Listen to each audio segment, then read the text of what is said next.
Continuing from the previous chapter, I instinctively glanced at Huang Xihai lying on the bed. Then, I used the technique of face reading to observe his aura. Huang Xihai's complexion was deathly black, his lips were purple, and a black aura emanated from his head and the soles of his feet. These were clear signs of impending death according to the ancient texts. At the moment of a person's death, their soul transforms into qi, which departs from the head when their life reaches its end. If the qi departs from the feet, it indicates an unexpected death that is difficult to predict. When both head and feet are affected, it relates to feng shui problems. So, it was undoubtedly related to feng shui. I nodded slightly and said, yes, it is related to feng shui. As soon as I finished speaking, Huang Baiwan's face changed drastically, and he shouted, nonsense. You, a little brat, haven't even grown up yet, but dare to dabble in feng shui. Do you know who evaluated my home's feng shui? It was Master Zuha. Master Zuha himself visited and gave us guidance. How dare you criticize the feng shui assessed by Master Zuha, the most famous feng shui master in the entire province? If you search online, you can find the numerous sensational events related to him. You think you can just point fingers at it after reading a few feng shui books for 2 days? You're nothing more than an ignorant fool. Huang Baoan was furious, and his son's critical condition had already made him anxious. Now, encountering a charlatan at this critical moment, he felt like he had hit the gun's muzzle. Little kid, do you know who Master Zuha is? One of Shaoxini's disciples took the opportunity to pile on. Master Zuha is the most renowned feng shui master in the entire province. He has published several works on feng shui. If you search online, you'll find the numerous sensational events related to him. And you dare to criticize his feng shui evaluation? Get out of here! Huang Baoan angrily pointed at me and yelled. After his outburst, he immediately turned his anger towards Huang Yi.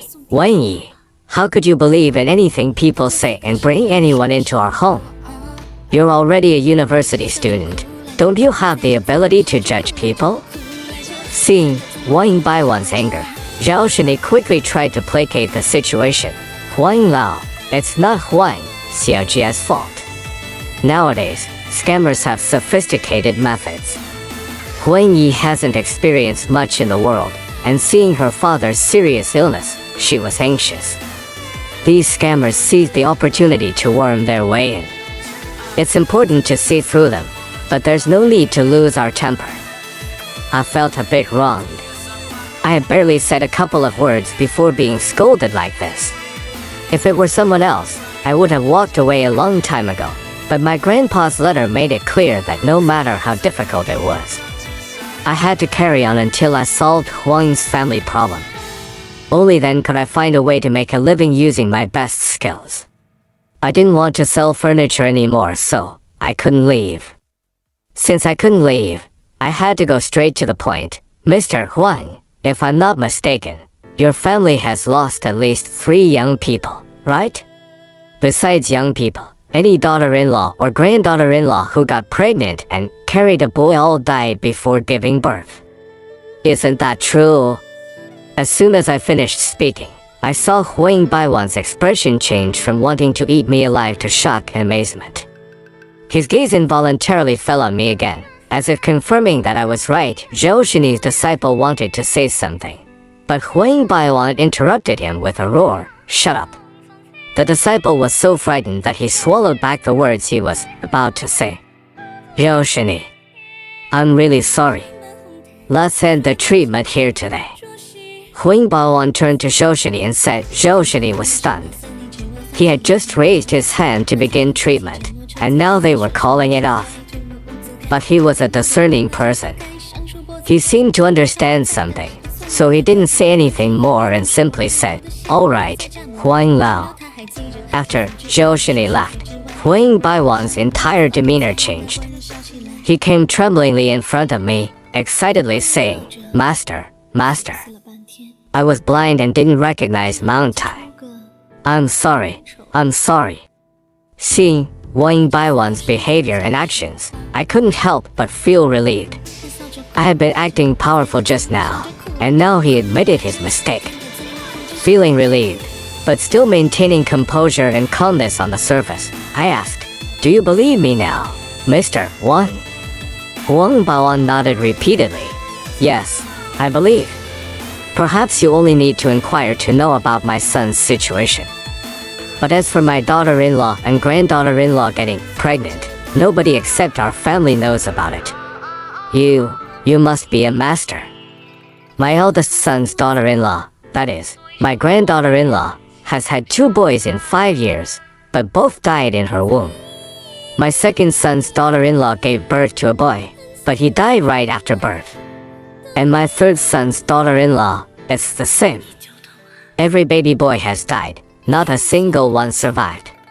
Master, you have to help me, you have to help our Huang family.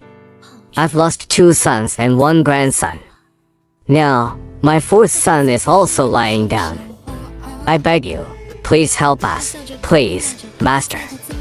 After speaking, Wang Baiwan's face, which had already looked wan, became even more haggard. He respectfully bowed 90 degrees in front of me, with an extremely sincere attitude. Seeing Wang Baiwan's attitude, my anger also dissipated by half. I stepped forward and helped him up, asking, "Mr. Wang, since you have such a wide network, why didn't you ask him to help you?" This matter had been going on for more than a day or 2.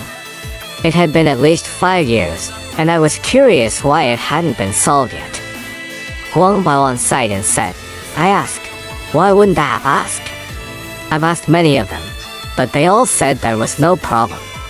Even Master Zui's disciple came to check, and he said it had nothing to do with feng shui. While I also feel that this matter is abnormal. Since everyone says there's no problem, I also thought it might not be a feng shui issue." I thought for a moment and nodded, "All right then. First, let me revive Huang Shu and ask about the situation. Your residence indeed has no problem with young feng shui, but I don't know if there's an issue with yin feng shui." Huang Baoan wanted to say something, but the words seemed to get stuck in his throat. "You prepare a pair of scissors, a bowl of chicken blood, 2 needles, and some cinnabar." 10 minutes later, all these items were prepared. I poured cinnabar into the chicken blood, then lifted my finger and cut my middle finger without hesitation. I dripped 2 drops of blood into the bowl. After dripping my blood, I looked up and asked Huang Baoan, "By the way, Grandpa Wang, I still need the blood of a virgin." "A virgin?" Huang Baoan blinked. "Well, my granddaughters are all in school now. This, a virgin will do." As I finished speaking, my gaze naturally fell on Huang Yi. Following my gaze, Huang Baoan also looked at his granddaughter.